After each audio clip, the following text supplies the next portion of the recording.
That's right. I'm looking back on 2024 because 2025 is here. We got a lot of great things we would love for you guys to see on this new season of 2025. I'm excited. Are you excited? Well, let's go 2025.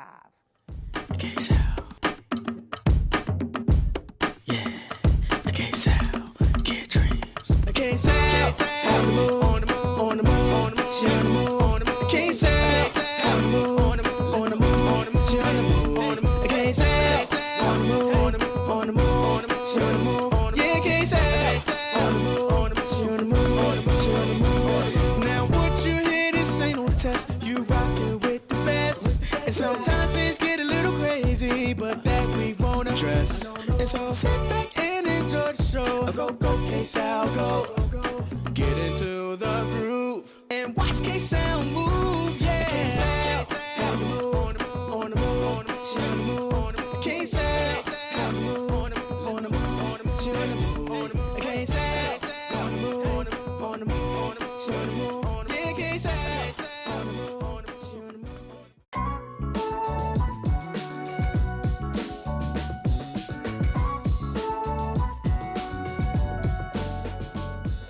Hey guys, I got Colin Cook, Cinema Chef Productions is in the building, guys. He is a young man doing his thing, building his empire with the filmmaking industry. My brother, how you feeling? I'm doing good. Thank you for having me. So tell us about this whole Cinema Chef Production. Cinema Chef Productions is my company. I produce all kinds of different content, short films, feature films, animations, commercials, music videos. Okay, I like that. So all of that is under Cinema Productions. Cinema Chef Productions, correct. Cinema Chef Productions. So you're not just a regular photographer No, or a videographer. nope, not at all. So you do all of that, you just blend in the filmmaking, like movies and all of that good stuff. Is that? So essentially, no matter what I do, I'm always trying to put some creativity in it. So a videographer is going to be a little bit more of a technician, right? Okay. So if you think about the news, think about anything like that, their job is to capture what's in front of them, but not necessarily to capture it in the most creative way. Okay. My job as a cinematographer is to think about, okay, well, how will this shot make the audience feel? Like if this is supposed to be a scary scene, is the lighting right? Is the angle right to kind of put that fear in the audience? Okay, I like that. So it brings in the drama. Exactly. So you've been doing this how long? About 16 years. Okay, that's a little bit of time. So tell me, like, what are the great or the positive things getting in this type of business? What would you say is a positive things in getting this business? Honestly, just having that camera and just using the camera has really allowed me to see, not just see the world in general, but to really see things that, like doing documentary work and stuff like that, to really see things that I otherwise would not really be a part of. Like I almost feel like a fly on the wall sometimes. Really? Yeah, it's been very, very interesting and very educational. So the most interesting thing you've done in cinematography, give me one good story. Oh man, there's so many. So I would say I got to be the art director on a feature-length 3D animated film for the last company that I worked at. And this is the last company I worked at full time. Mm-hmm. And the way that came about was because things were just really slow. There wasn't really much creative work to do. Mm-hmm. The person I was working for had an idea for a film. Mm-hmm. I just made a trailer for it because I didn't have much else to do. Uh-huh. And long story short, people saw the trailer and he was able to raise about $500,000 to actually get the film produced. So it's very lucrative in this business. Very lucrative business sometimes. It's very lucrative, but it's not always as lucrative as it needs to be for the people doing the actual work. Which is why I've really committed myself, particularly in the later years of my career, to really understanding the business side of things. So breaking down the scripts, breaking down the budget, being able to go to somebody and say like, hey, this is what the process needs to be. This is the resources that are required. And this is essentially the plan for how to accomplish this. To me, is much better than just saying like, hey, I got this really cool idea. Can you give me some money to produce it? Okay, so you're a businessman. I'm becoming more and more of one every day out of necessity. I see. I love that though. That's good because in order to grow your business, you got to be good at your business. Got no business. Yep. Yes, I love. So I know. Well, when we met through Guns and Grams, Yep. Larry Durr. Yep. Yes. So we went up to the Hamptons. Tell us why, number one, was you in the Hamptons? So I was in the Hamptons to film some behind-the-scenes footage for Guns and Grams, and also to film KSAL on the Move. KSAL on the Move. KSAL on the Move. Yes. Well, we had the opportunity actually to go up to the Hamptons and do a KSAL on the Move and just see what the Hamptons is all about. My boy Larry Durr was able to bring us up there, as well as to shoot some back footage on Guns and Grams and. Yeah, so the footage we shot on Guns and Grams was mostly just kind of documenting the experience. So that was actually one of the ways I first got involved with the project. Was I was actually wanted to produce my own documentary about his journey. He kind of saw some of the stuff I was editing and recognized some of the other skills I brought to the table, and he wanted to bring me into the project officially. So what did you see that was so interesting in the Hamptons? So it made me realize that I don't drive a really nice car. I saw a lot of Maseratis. We saw some Rolls Royces. Yes. And we saw, a lot of really nice things on wheels. Okay.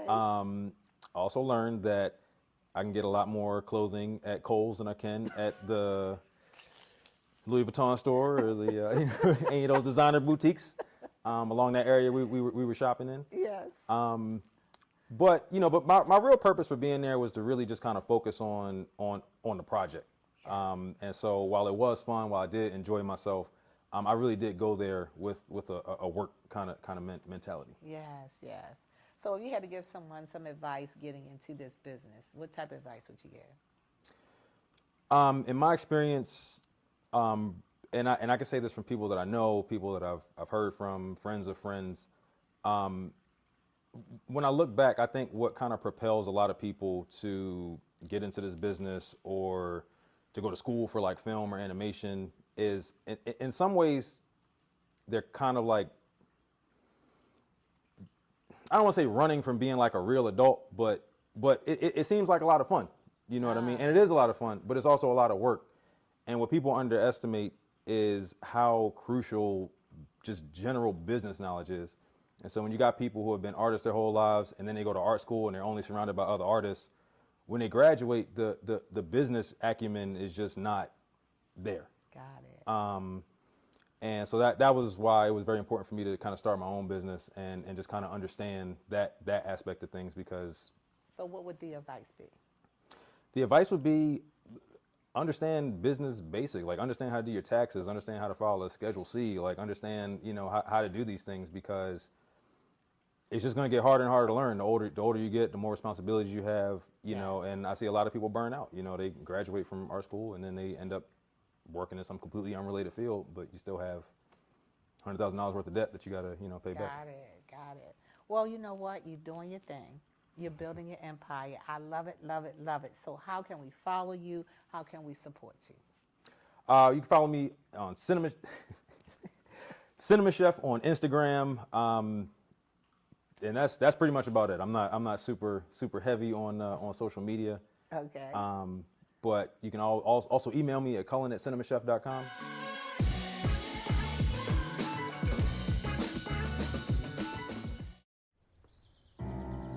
Hi.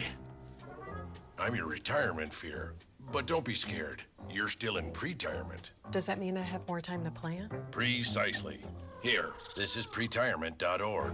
Retirement savings options? Potential tax breaks. Move. This isn't scary. I'm doing it. You got this. Visit thisispretirement.org for free resources to help you customize your action plan.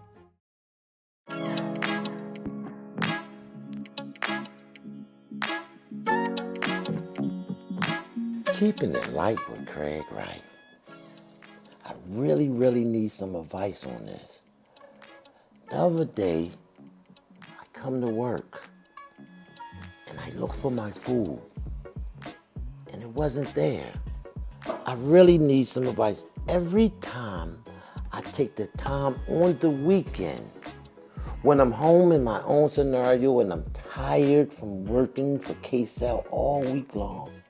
I come to work and I see spaghetti trails. I see a noodle, some ground beef, and it's trailing to the refrigerator. Every time I go in the refrigerator, I don't see anything. I need some advice. What would you do if every time you come in, you don't see your food? And I have an idea who it is.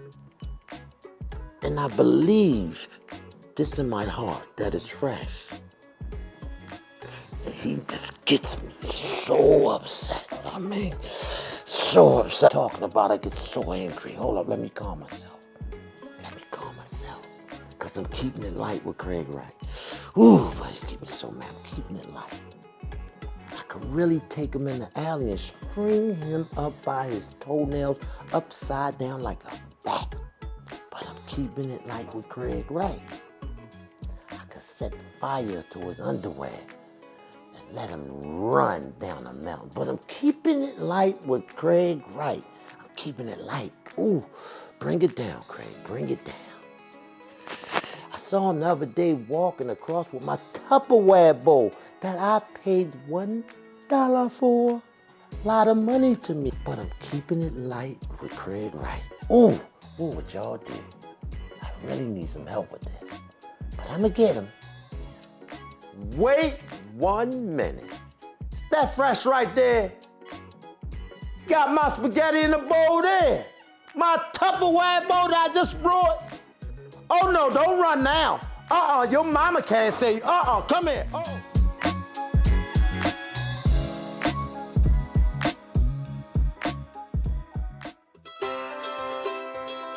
When people are fed, futures are nourished. They can connect with the world around them, unlock endless possibilities, and thrive. Join the movement to end hunger. Volunteer. Advocate. Donate. Go to feedingamerica.org/act now.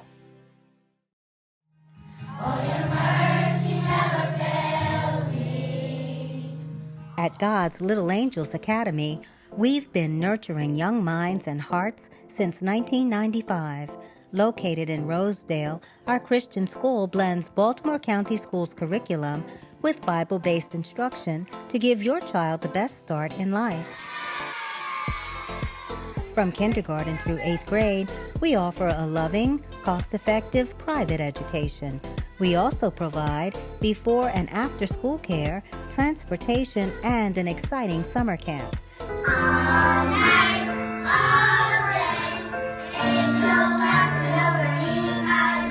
Enroll your child at GLA Academy today. Visit us at 6247 Kenwood Avenue or call 410-866-0018 for more information.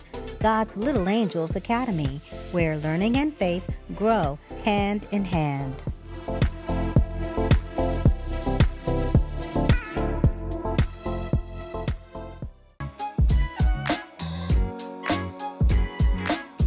So working here at GLA and being a physical education teacher is important to me because I really care about the kids. Determined to make a change is the nonprofit that I work for. I'm a gym teacher and we execute after-school activities and programs, out-of-school programs. We teach the kids about confidence through sports. We just talked about paying attention because it's the little things that matter. That's what that point is, the little things. Every day I see Levi mentally preparing himself. Most of the time, he's not back there talking. He's not playing around. Now, mind you, he told everybody he want to be a professional athlete. Okay, and if y'all know anything about Levi, every day after school, he's doing something athletic. So I want y'all to understand, he don't just come run these blazing times, just waking up running blazing times. He thinks about it when he's at home. He thinks about it here when y'all talking. And that's why he's typically at the top. Teaching the kids quality nutrition, especially in their most developmental stages of life, is just setting the foundation so that they could go on, develop, mature, and make proper decisions so that they can have the best opportunities in life from their output based on the calories that they intake. Mason, how many servings there total? One. What is a serving size? One serving size per bottle. So a serving size is what per what? Per bottle. So a serving size is that right there, right? Everybody give Mason a round of applause. Good job, Mason. What is the first ingredient you see when it gives the ingredients? Total fat. Ingredients. You're looking at, yeah, there you go. You got to read the ingredients. Tell them. Water. All right, so you all remember I said the order of the ingredients are going to go based on if the first one is going to be the most ingredient that it has in it, right? The second one, the third, and so on. Most products that are drinks say high fructose corn syrup, right? And it's the first one. What's the first one? What's the first one? Water. What's the second one? Sugar. And what's the third one? It begin with a D? Yeah, dextrose. Dextrose. All right. Did we hear high fructose corn syrup? No. All right. So understand that this is a much healthier choice than choosing anything with high fructose corn syrup in it. High fructose corn syrup is what to our blood? Poison. It's poison, okay? This is important because I want the kids to recognize that somebody that looks like them can make it to this point. I want the kids to understand that I've seen certain health issues within my family, within the culture as African Americans, as an African American male. So it's very important to teach the kids about quality nutrition, staying active, being fit. And it's not just good for us physically, but mentally will produce better outputs. Here in our class at physical education at GLA, I give the kids chips. They're kids. They got to have chips. But at the same time, we get the best alternative. We choose the best option. When it comes to drinks, the kids know that there is nothing with high fructose corn syrup that we consume here in our gym class. And just looking for that alone on the nutrition facts and being aware of certain poisons and chemicals like high fructose corn syrup, giving it to these kids early on is going to make the difference later on in their life. So the first 15 minutes, we always talk about what they ate. We talk about nutrition facts, and we just go over the things that we learned last class. And then we begin to get active. The kids love to jump around. So we start off with our calisthenics, and then we go into our time drills, and we'll do some of those today. Kids love to see the time on the clock immediately right away. We all like instant gratification. So this is a great way for the kids to compete, encourage each other, motivate each other. But at the same time, we want to see who's the best and who's going to do the drill the fastest. So we're really breeding quality, great sportsmanship and competition. I would like the parents to know that the kids are very interested. They're very engaged, and they love structure, and they want to be the best that they can be.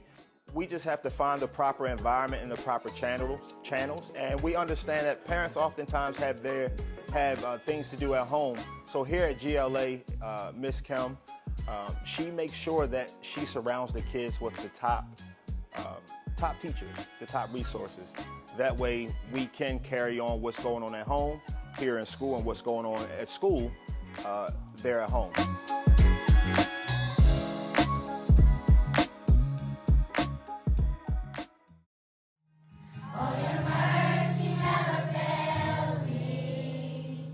At God's Little Angels Academy, we've been nurturing young minds and hearts since 1995. Located in Rosedale, our Christian school blends Baltimore County Schools curriculum with Bible-based instruction to give your child the best start in life.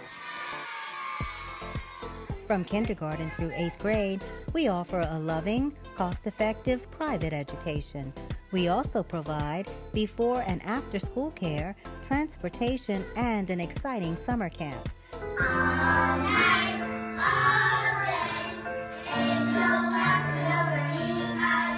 Enroll your child at GLA Academy today. Visit us at 6247 Kenwood Avenue or call 410-866-0018 for more information. God's Little Angels Academy, where learning and faith grow hand in hand.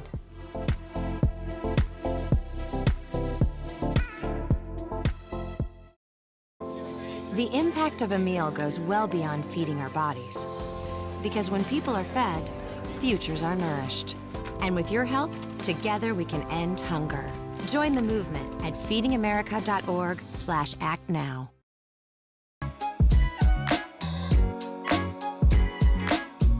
My name is Forever Good. Oh, you did that so well. I love it. So your name is Forever Good? Yeah. So tell me, Forever Good, how old are you? 4. You're 4 years old? Yes, because it was my birthday last time. It was your birthday last time? Yes, you came over. I came over to your birthday party? Yeah, you too. No, where was your birthday party? June 23rd, 2020, on November 2nd. June 23rd, 2020 is your birthday? Yeah, and Wow. on number 3rd. Okay, on the 3rd. So you turned 4 years old in June. So you just turned 4 years old not long ago. Yeah. Now, I heard you had a very special gift. I heard you know how to read. I heard you've been reading since you were like two and a half years old, that you know how to read. So I bought some books here, and I wanted to see, did you really know how to read? Are you ready? This book is big. Okay, so can I ask a question? Yes. First off, can you give me the names of the books first? What does this, can you read that book for me? My Hair, My Crown.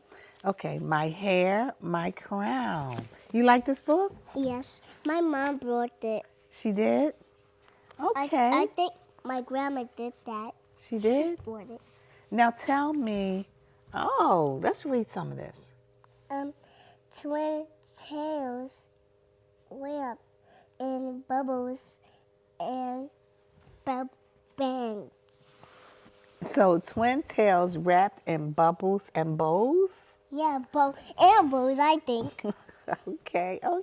So tell me, is this one of your favorite books? Is this your favorite book? Yes. Okay, you told me that you had more than one favorite book. Is that good? So first tell me, what is the name of that book?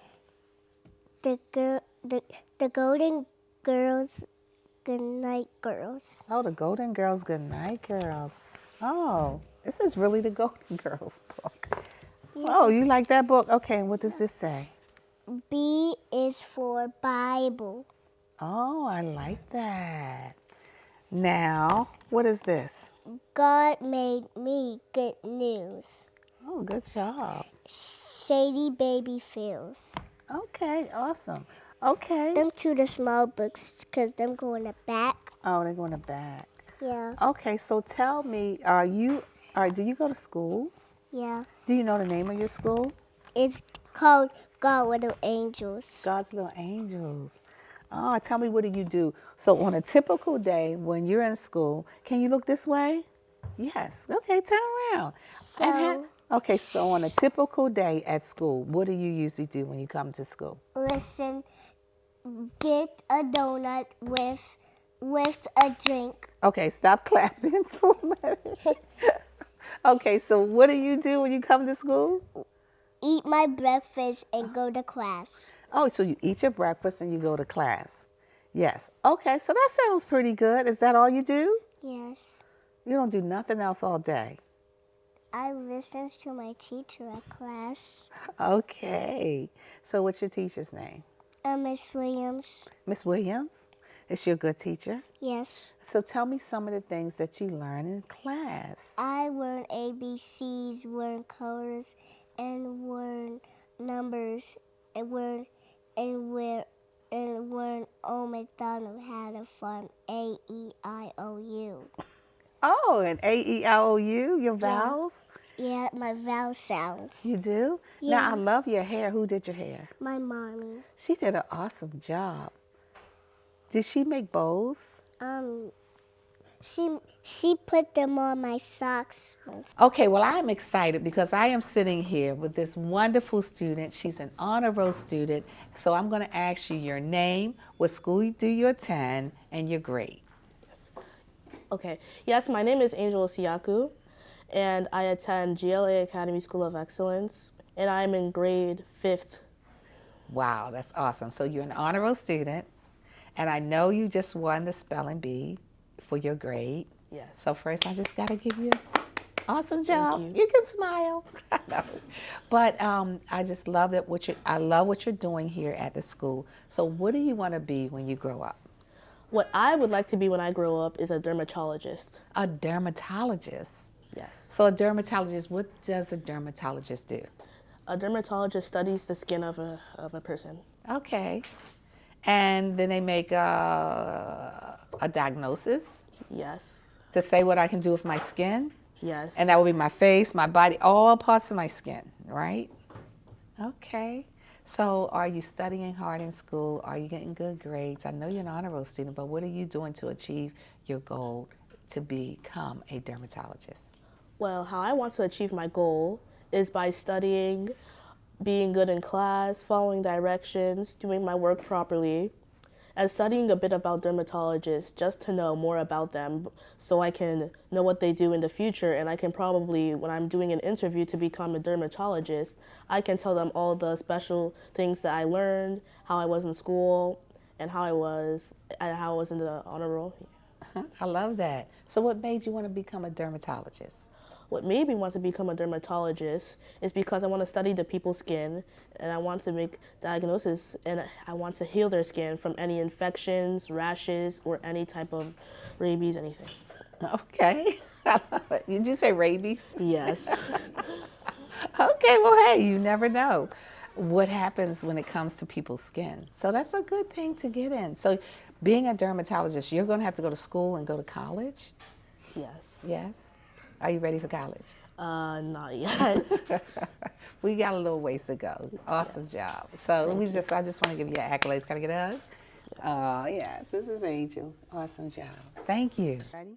Yes. All right, rub the hands together like this.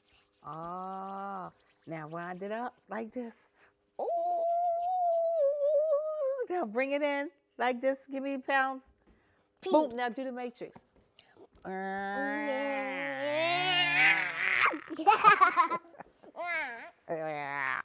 Where'd you go? Stand up. And this is your girl, KSAL. And you are? Forever good. They cannot see you. Pop up. 1, 2, 3, go. Me. Bye-bye. Say bye-bye. I'm forever good. Bye-bye. I'm forever good. Bye-bye. And that's a wrap. All right.